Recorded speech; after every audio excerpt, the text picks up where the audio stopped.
अ, हम पढ़ रहे थे शेख पीरू। और शेख पीरू रशीद अहमद सिद्दीकी ने लिखा है, जेल से आने के बाद जो शेख पीरू हैं वो अब उनके पास कुछ न रहा ना तो जवानी रही थी ना पैसा रहा था, और अपनी सारी जवानी उन्होंने कैद खाने में काट दी थी। और उसके बाद उन्होंने क्या किया कि गांव के बाहर एक तंबू लगाकर वो रहने लगे थे। पास में उन्होंने एक कुत्ता था, वो कुत्ता पाल लिया था, और कुत्तों से वो दोस्ती किया करते थे और अफ़ीम पिया करते थे। और कुत्ता उनकी रखवाली करता, वो कुत्ते की रखवाली करते थे। और कुत्ते कोई अगर आता तो उसको वो हुक्का पिला दिया करते थे, जो कुछ दे देता वो ले लिया करते थे। लोग उनका मजाक भी उड़ाते थे, लेकिन अगर कोई उनके कुत्ते का मजाक उड़ाता था तो वो उसको बिल्कुल पसंद नहीं करते थे। इस तरह से बात चल रही थी। और फिर क्या होता है कि बताते हैं कि आगे बस्ती में हैज़ा फैला। हैज़ा एक बीमारी का नाम है। लोग मरने और भागने लगे। चंद ही दिनों में सारी बस्ती सुनसान हो गई। चोरों की बनाई। अब ऐसे टाइम पे चोर सक्रिय हो गए।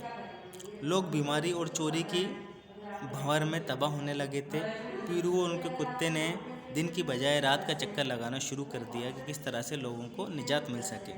बीमारी का इलाज या तीमारदारी कौन करता, मुर्दों को दफन कौन करता, जलाना मुश्किल हो गया।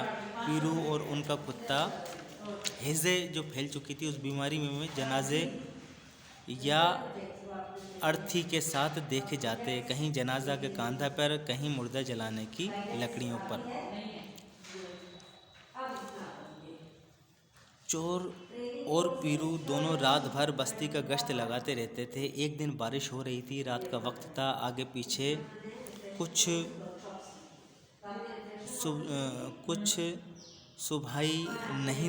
सुनाई नहीं देता था। रात ज़्यादा हो चुकी थी। कहीं कहीं से घर गिरने या मरने वालों की, अजीज़ व क़रीब की रोने पीटने की आवाज़ें आ जाती थी।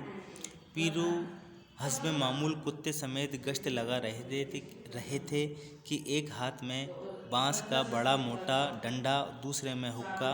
नज़र तारीकी में यानी अंधेरे में, और सारा ध्यान खुदा जाने कहाँ। एक जगह पाँव की आहट मालूम हुई थी। कुत्ता चीखा। जो पीरू थे वो बढ़े। मालूम हुआ कुछ लोग सरगोशी कर रहे हैं, आवारगी कर रहे हैं। आवाज़ यक रुक गई और लाठी हवा में सनसनाती हुई पीरू के बाजू पर पड़ी। हुक्का छूट गया। कुत्ता भौंककर पीछे हटा। पीरू अंधेरे में ही साए पर झपटे।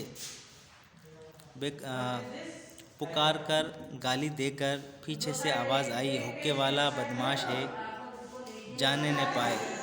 पीरू कुछ गुस्से से, कुछ कराह कर, कुछ लाचार होकर बोले, अरे सामने आओ तो सही, बस्ती तबाह हो गई। हुक्के वाले बदमाश को इस महामारी में कोई पूछने वाला तो मिला।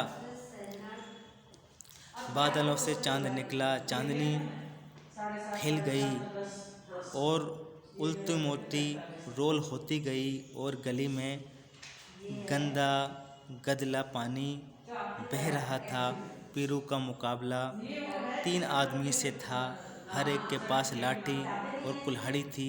उनके पास बांस का डंडा था। पीरू के पास केवल बांस का डंडा था। कुत्ता टांगों से लिपटा हुआ था, ये इस फिक्र में कि कुत्ता दूर हो तो दुश्मन से उलझे। जब ख़तरा बढ़ गया तो कुव्वत फैसला बेदार हुई। झुके और कुत्ते से टांग पकड़कर सामने छत पर फेंक दिया। इसी दौरान में दुश्मन ने एक लाठी रसीद की। पेरू ने बरोक्त वार खाली दिया, लेकिन उस बांस के परखच्चे उड़ गए। लाठी हवा को चीरती हुई टीन की एक साइबान की लकड़ी से सुतून से टकराई। एक तुराका हुआ, एक हल्ला हुआ, जैसे बिजली किसी दरख्त पर गिरी हो। साइबान का गिरना पीरू के लिए ताईद गैबी हुआ। उन्होंने सुतून उठा लिया और आंख बंद करके एक हाथ रसीद किया तो हरीफ ज़मीन पर उछलकर दीवार पर जा, हरीफ जो उनसे लड़ रहा था, जो 3 आदमियों में से एक था, उस दुश्मन को जा टकराया और बताशे की तरह ज़मीन पर वहीं ढेर हो गया। इतने में यकीन दोनों ने कुल्हाड़ी से हमला कर दिया। इतने में बकिया जो 2 लोग थे उन्होंने कुल्हाड़ी से हमला कर दिया। फिर उन्हें एक ज़र्ब को सुतून से उछेड़ से कर दिया। दूसरे का वार कम पड़ने ही वाला था कि छत पर से कुत्ते ने एक हंसी आवाज़ के साथ जुस्त की। कुल्हाड़ी और पीरू की कमर के दरमियान आ गया। कुत्ते का वहीं खात्मा हो गया, लेकिन कुल्हाड़ी पीरू पर भी अपना काम कर गई। पीरू ने कुत्ते का अंजाम देखा तो ऐसा मालूम हुआ जैसे उन पर अफरियत की रूह हलूल कर गई हो। सुतून फेंक दिया, कुल्हाड़ी को हाथ से पकड़कर छुटकार दिया तो हरीफ चकरा कर करीब आ गया। उर्रा कर दोनों हाथ से गर्दन पकड़ ली। एक ज़रा देर के लिए गिरफ्त को तोला और फिर निहायत ही भयानक किस्म का नारा लगाकर दुश्मन को हवा में चक्कर देकर ज़मीन पर पटक दिया। ये सारे मरहले चंद ही सेकंड में ख़त्म हो गए। तीनों हरीफ और कुत्ता ज़मीन पर खून और खच्चर में लिथड़े हुए ठंडे हो चुके थे। पीरू ने कराह कर कुत्ते को उठा लिया। थोड़ी दूर लड़खड़ाते हुए चले, फिर गिर पड़े। हवा का एक तेज़ सर्द झोंका आया और निकल गया। सुबह के वक्त खबर मशहूर हो गई कि पीरू मारे गए हैं। उनके जनाजे में बस्ती के वे तमाम लोग थे जो मरने से बच गए थे या भाग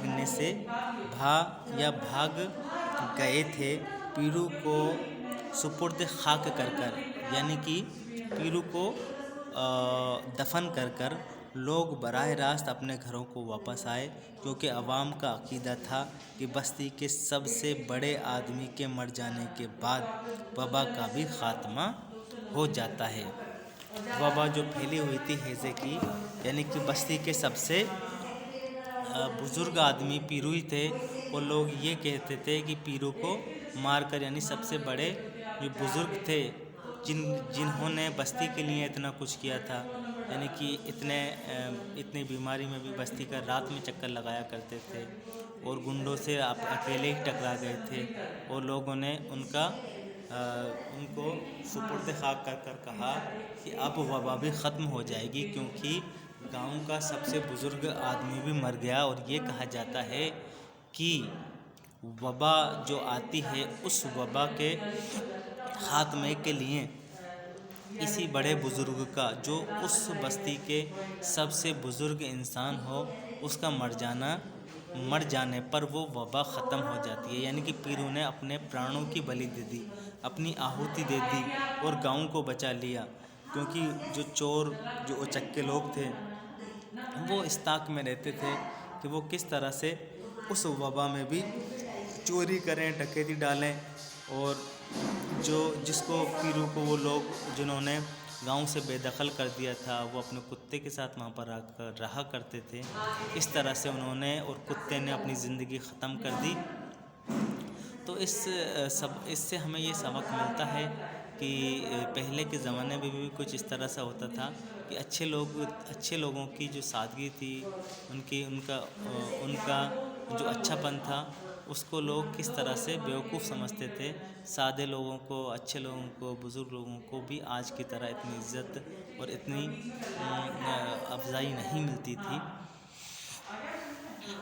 तो ये रशीद अहमद सिद्दीकी का एक बेहतरीन मज़मून है। उसमें हमें ये सबक मिलता है कि हम अपने बुज़ुर्गों को अगर किसी परेशानी हो तो उसमें किस तरह से बचा कर रखें, है ना। तो इसमें जो किरदार हैं, एक शेख पीरू है, शेख मीरू, एक जो डाकू है वो मीरू है, एक उनका एक कुत्ता है और ये जो ज़माना है ये ज़माना गदर का 1857 के आसपास का है। इस तरह से ये जो सबक है शेख पीरू रशीद अहमद सिद्दीकी का ये मुकम्मल हुआ है। अस्सलाम वालेकुम।